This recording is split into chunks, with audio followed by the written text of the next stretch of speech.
ছবি আঁকতে উনি ভীষণ ভালোবাসেন, পেশায় একজন চিত্রশিল্পী।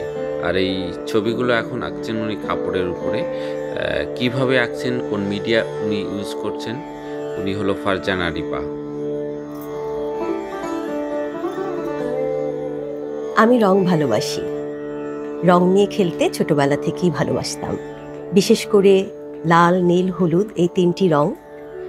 আমি অবাক হয়ে ভাবতাম মাত্র এই তিনটি রং দিয়ে কত শত শত রং তৈরি করা সম্ভব।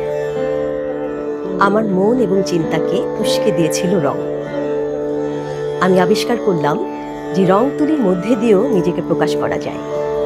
সময়ের সাথে সাথে আরও আবিষ্কার করলাম আমরা যে পোশাক পরি তার ভেতরেই রয়েছে শিল্প, রং এবং আবেগ, এই ত্রয়ীকে প্রকাশ করা যায়। তাই ফ্যাশন ডিজাইনিংও আমার আরেকটা ভালো লাগার জায়গা একজন শিল্পী হিসেবে। আমার বন্ধু সার্কেলে আমার ডিজাইন এবং ফ্যাশনের একটা কদর শুরু হয়ে গিয়েছিল, কিন্তু আমি কখনোই ভাবিনি আমি একদিন পুরো দস্তুর একজন ফ্যাশন ডিজাইনার হয়ে যাব। আমার ইন্টারমিডিয়েট শেষ করে আমি আমার পরিবারকে জানালাম আমি চিত্রকলা নিয়ে পড়তে চাই। সেভাবেই আমার চারুকলা ঢাকা ইউনিভার্সিটির আমার চিত্রকলা নিয়ে পড়া শুরু হয়ে গেল। আমার পড়াশোনার পাশাপাশি আমি আমার ফ্যাশন ডিজাইনিংয়ের পরীক্ষা নিরীক্ষাগুলো কিন্তু আমি চালিয়েই যাচ্ছিলাম। এভাবে চলতে থাকলো। ফিরে এসে আমি আমার মাস্টার্স সেকেন্ড পার্ট কমপ্লিট করলাম এবং আমি আড়ংয়ে আবেদন করলাম অ্যাজ এ ফ্যাশন ডিজাইনার, এবং আমার কাজটা হয়ে গেল। আমি আড়ংয়ে ঢুকে গেলাম একজন ফ্যাশন ডিজাইনার হিসেবে। আড়ংয়ে আমি শুধু এক গুচ্ছ ব্রিলিয়ান্ট ডিজাইনারদের সাথেই কাজ করিনি, আমি সেখান থেকে শিখেছি কিভাবে একটি পোশাক তৈরির জন্য ফেব্রিক্সকে পুরোপুরি একটা পারফেক্ট ওয়েতে চিনতে হয়, কিভাবে টিম বিল্ডিং করতে হয়, কিভাবে মার্চেন্ডাইজিং, কিভাবে ফ্যাশন মার্কেটিং।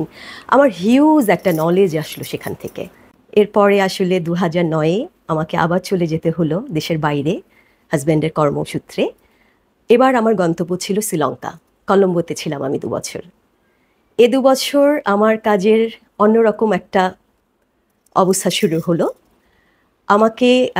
আমি প্রথম আসলে আমার জীবনের দেশের বাইরে ফ্যাশন ডিজাইনিং নিয়ে কাজ করার সুযোগ পেলাম। সেই সময় সেখানকার যে রাষ্ট্রদূত ছিলেন হাই কমিশনার মাহবুবুজ্জামান ভাই এবং শহরিন মোর্শেদ আপা আমাকে আসলে অকুণ্ঠভাবে আমাকে সহযোগিতা করেছেন আমার এই স্বপ্নটাকে বাস্তবায়িত করতে। সেই আপা এখন পর্যন্ত আমার কিন্তু উৎসাহদাতা। মোমবাতি নিয়ে তারা যে হ্যান্ড পেইন্টটা করে, এটা যে কি অপূর্ব, আমাকে সেই কাজটা এক রকমের আমার ইন্সপিরেশনে আমার কাজে লেগেছে। থাইল্যান্ডে আমি লম্বা 8টি বছর ছিলাম। এই 8টি বছরের গল্প আবার একেবারেই ভিন্ন, কারণ এই 8টি বছরে আমি আজকে যে আমি যেখানে দাঁড়িয়ে আছি, আমার এই স্বপ্নটাকে বাস্তবায়িত করেছিল সেই 8টি বছরের আসলে আমার জার্নি।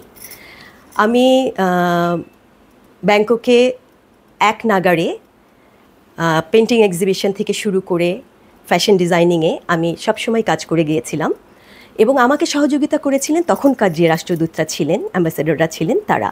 আসলে আমি একজন শিল্পী এবং ফ্যাশন ডিজাইনার, আমাকে যেই কদরটা করতে হয় তারা আমাকে সেটা পরিপূর্ণভাবে করেছিলেন।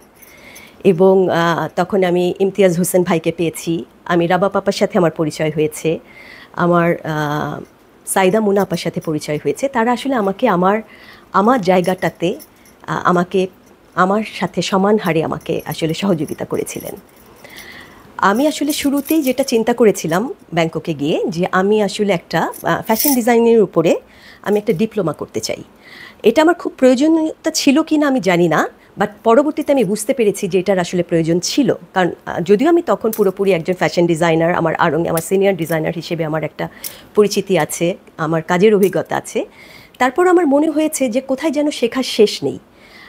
শিল্পী হিসেবে আমি আমার কাজের একটা মাত্রা অবশ্যই যোগ করতে পারি, কিন্তু ফ্যাশন ডিজাইনার হিসেবে আমাকে আসলে আরও ব্যাপক জানতে হবে।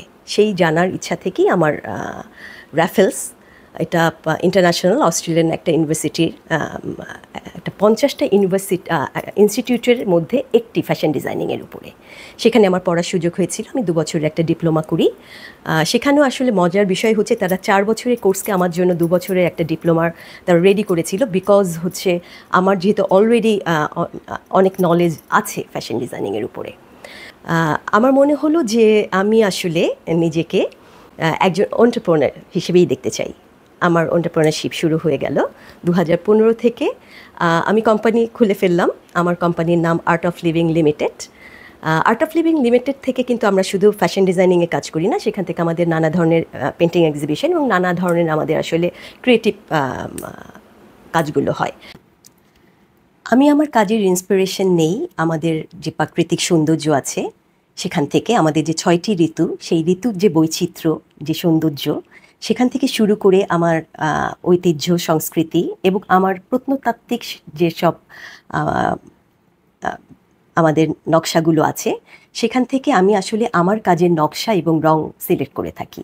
আমি মূলত যেহেতু ন্যাচারাল কালার নিয়ে কাজ করি, আমি মনে করি পোশাকটা হতে হবে ন্যাচারাল ফেব্রিক্স এবং ন্যাচারাল কালার, যা শরীরের জন্য ভীষণভাবে আসলে উপযোগী।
এমন পোশাক হতে হবে যেখানে আসলে মানুষ সারাদিন সেটা পরে, কর্মজীবী মহিলারা সারাদিন যেন একটা কমফোর্টেবল একটা বিষয় ফিল করে।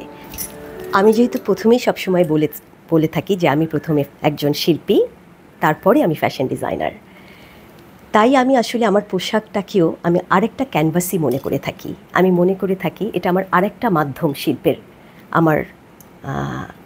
আমার মনোজগৎকে প্রকাশ করার জন্য। আমি মনে করি একজন শিল্পীর কাজ যেন দেখে বোঝা যায় যে এটা একজন আসলে শিল্পের ছোঁয়া, এটা একজন শিল্পীর হাতের ছোঁয়া।